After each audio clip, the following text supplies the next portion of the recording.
Ar-rabi'atu, permasalahan keempat, kaunuhum qasadut taqarruba ila Allah bidzalik li dhannihim annahu yuhibbu. Keadaan mereka ketika itu dengan meminta pohon Dzatu Anwar, tujuannya dalam rangka mendekatkan diri kepada Allah. Jadi bukan untuk minta ke pohon itu, tujuannya tetap minta pada Allah tapi lewat. Nah, jadi sebenarnya mereka mandang pohon ini cuma sebab aja, sarana yang memberikan berkah Allah, tapi lewat ini. Kenapa begitu? Lidhannihim annahu yuhibbu. Karena prasangka mereka bahwa perbuatan tersebut dicintai Allah. Prasangka, dugaan, perkiraan. Ini menunjukkan agama itu bukan dibangun berdasarkan prasangka. Saya pikir, saya kira, saya rasa. Nah ya, harus Al-Quran dan hadis. Jadi Bapak, yang namanya dalil dalam Islam itu Al-Quran dan hadis dan ijma atau qiyas 4. Ini yang disepakati ya. Ada pun yang lain beda pendapat. Makanya nggak ada misalkan apa hukum ini, misalkan apa membahas masalah apa? Misalkan sujud sahwi. Apa hukum sujud sahwi? Wajib. Apa dalilnya?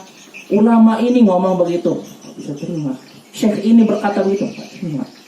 Karena ucapan ulama bukanlah dalil ya Bapak ya. Yang namanya dalil itu Al-Quran dan hadis. Adapun ucapan ulama menjadi penguat saja, bukan dalil. Ya Bapak ya. Jangan jadikan ucapan manusia sebagai dalil. Sekali lagi, yang namanya dalil itu Al-Quran dan hadis. Makanya Bapak kita tidak diperintahkan beribadah karena mengikuti ucapan para ulama. Nah, kita beribadah karena mengikuti dalil Al-Quran dan hadis. Jelas Bapak ya. Ini penting juga ya, karena banyak sebagian orang atau banyak orang yang beribadah karena itu ikut-ikutan, ikut ulama ini, ikut orang ini, bukan berdasarkan Al-Quran hadis. Nah ini sikap yang tercela. Dan nanti nggak ada alasan kalau misalkan yang diikuti salah, saya ngikutin ini, saya nggak tahu dalilnya apa, pokoknya ngikutin ini.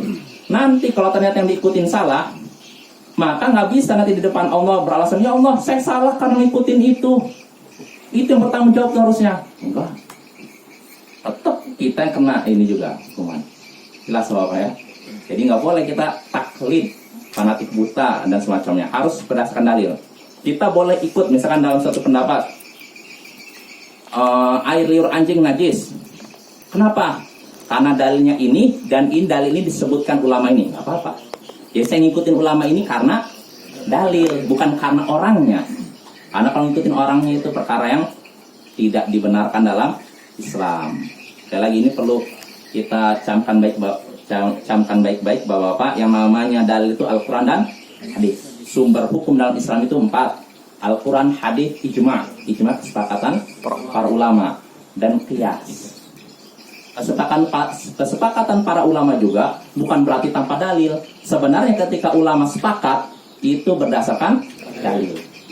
Ya bukan berdasarkan ini mereka, dugaan mereka, prasangka mereka, pemikiran mereka.